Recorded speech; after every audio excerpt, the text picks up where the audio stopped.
সড়ক পরিবহন এবং সড়ক পরিবহন সেতু নৌপরিবহন মন্ত্রী এবং রেলপথ মন্ত্রী শেখ রবিউল আলম তিনি বেশ কিছু ব্যবস্থার কথা বলেছেন, পাশাপাশি বাড়তি ভাড়া নিলেও ব্যবস্থা নেওয়া হবে এমন কথাও তিনি বলেছেন, হুঁশিয়ারি দিয়েছেন।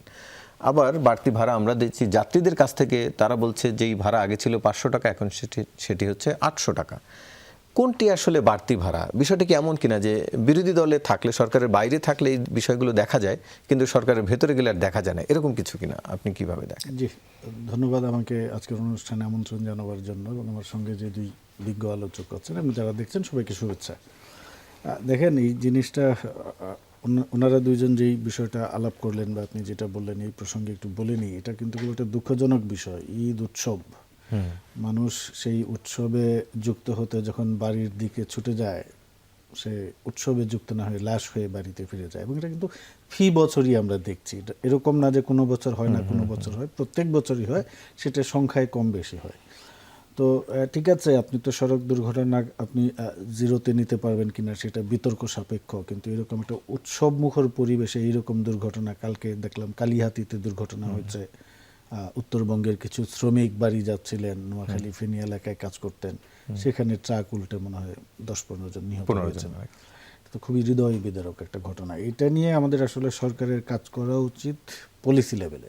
এবং আমি যেই কথাটা বলতে চাই, ব্যারিস্টার মামুন কিছুটা বলেছেন যে গাড়ির চাপ বেশি। মানে আমাদের যে মূল সমস্যাটা হচ্ছে, আপনি যতই এআই ক্যামেরা দেন, দুর্ঘটনা প্রবণ স্থান নির্ধারণ করে আগে আগাম সতর্কতা দেন, আপনি হাফ কিলোমিটার পর পর চেকপোস্ট বসাইতে পারেন, সমস্যা নাই, কিন্তু আমাদের যে রোডসগুলো আছে এইগুলাতে শুধু ঈদ না, সারা বছরই কিন্তু যেই পরিমাণ গাড়ি চলার কথা তার কয়েক গুণ বেশি গাড়ি চলে।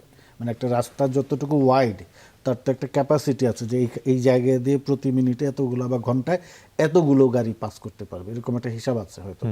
তো সেই জায়গায় দেখা যাচ্ছে তার চেয়ে বেশি যাচ্ছে। যখন অতিরিক্ত ট্রাফিক থাকে তখন আসলে দুর্ঘটনা ঘটাটাই স্বাভাবিক।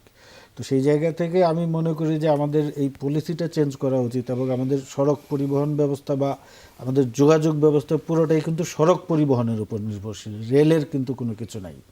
আপনি দেখেন, আমি উদাহরণ দিই, ঢাকা ময়মনসিংহ, এইখানে কিন্তু ট্রেন আছে, এই ঢাকা ময়মনসিংহ ট্রেন আছে এবং ট্রেনে যাইতে খুব সম্ভবত 2-2.5 ঘন্টা লাগে যদি স্বাভাবিক গতিতে ট্রেন যায়। কিন্তু আপনি দেখবেন ঢাকা ময়মনসিংহে সারাদিনের ট্রেন চলে কয়টা? 2 জোড়া বা 4 জোড়া বা 5 জোড়া। বাস চলতেছে 100-1000। আর ঢাকা ময়মনসিংহ সড়কে সেই বাস নেওয়ার ক্যাপাসিটি আছে কিনা? নাই। দুর্ঘটনা স্বাভাবিক। কিন্তু আপনি যদি ট্রেন নেটওয়ার্কটা আমাদের ডেভেলপ হইতো সারা দেশে, তাহলে দেখতেন সড়কের উপর চাপ কমে যেত এবং স্বাভাবিকভাবেই দুর্ঘটনা কমে যেত। এখন পশ্চিমা বিশ্বে কিন্তু ধরেন যে পুরোটা, আমি ইউরোপে দেখেছি ওদের যোগাযোগ ব্যবস্থা পুরোটাই হচ্ছে রেল নির্ভর আর হচ্ছে এয়ার। তো যারা স্বাভাবিক মানে সাধারণ মানুষ, যাদের ক্রয় ক্ষমতা একটু কম, তারা ট্রেনেই যাতায়াত করেন, বিমানে একটু ভাড়া বেশি, ওনারা একটু উচ্চবিত্তরা যান। ওইখানে কিন্তু আপনি উন্নত বিশ্বে কোথাও দেখবেন না এক শহর থেকে আরেক শহরে বাসে যায় মানুষ। এটা ট্রেন, একটা দুইটা বাস চলে, ওটা খুব রেয়ার কেস। ম্যাক্সিমাম 90-95% মানুষ ট্রেনে যাতায়াত করে। তো আমাদের এই পরিস্থিতিতে আসতে হবে, আমাদের সড়ক নির্ভরতা থেকে রেল নির্ভরতায় যাইতে হবে। পরিবহন পুরাটাই, শুধু যাত্রী পরিবহন না, মালামাল পরিবহনেও। তাইলে দেখবেন দুর্ঘটনা কমবে।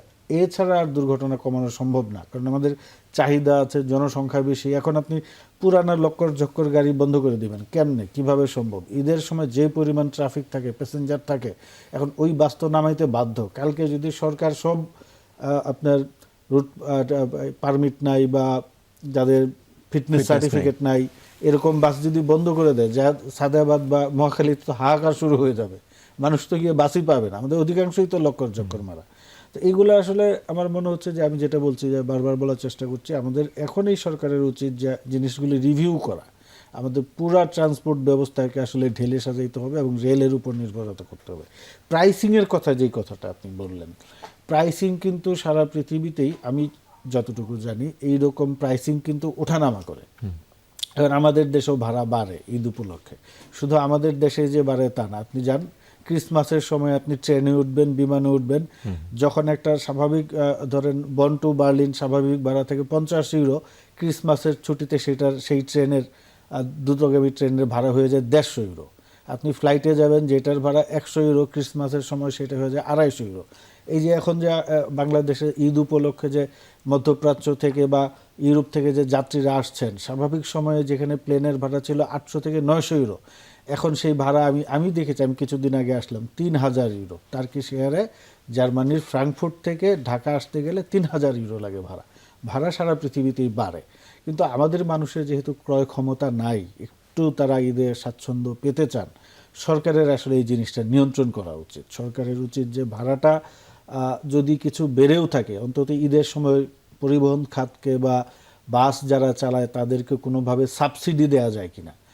আপনি তেলের প্রাইসে সাবসিডি দিতে পারেন, আপনি তো কৃষককে সাবসিডি দিচ্ছেন, তাহলে ওই ধরুন পার্টিকুলার ঈদের আগে এক সপ্তাহ যারা বাস চালান তারা তাদের, যেমন এখন ওই ফুয়েল কার্ড দিবে না সরকার বলছে, এরকম যদি বাস চালকদের বা বাস মালিকদের কোনো ধরনের একটা কার্ড দিয়ে যে ঠিক আছে এই সময় আপনি ভাড়া বাড়াতে চাচ্ছেন, আপনাকে তাহলে আমরা সাবসিডি দিচ্ছি। কারণ বাস মালিকরা ভাড়া বাড়ানোর জন্য সবচেয়ে যে বড় যুক্তিটা দেয় যে ঢাকা থেকে ধরুন ঢাকা চট্টগ্রাম, এখন ঢাকা থেকে প্রচুর মানুষ চট্টগ্রাম যাচ্ছে, স্বাভাবিক সময়ে যদি 100 বাস যায় প্রতিদিন, ওই সময় তারা 200 বাস ছাড়েন এত প্যাসেঞ্জার ক্যারি করার জন্য।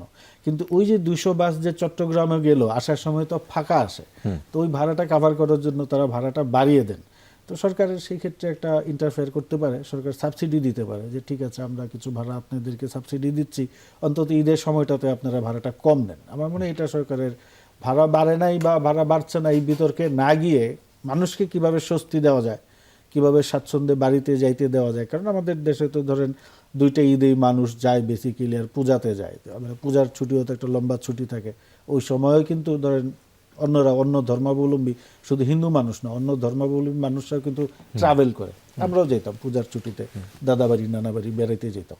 তো এই পার্টিকুলারলি উৎসবের, ধর্মীয় উৎসবগুলোর সময় আমি মনে করি সরকার কিছু যদি সাবসিডি দিয়ে একটু প্রাইস কন্ট্রোল করে, কারণ আমি যেটা বললাম বাসগুলোকে যদি বাধ্য করা হয় যে আপনারা বাড়তি ভাড়া নিয়েন না, তাহলে তারা দেখা যাবে ট্রিপের সংখ্যা কমাই দিবে, কারণ ওই যে বেশি যাত্রী পরিবহন করতে আগ্রহী হবে না। তো সেই জায়গায় আমি মনে করি সরকারের একটু সাপোর্টিভ হওয়া উচিত এই বিষয়ে।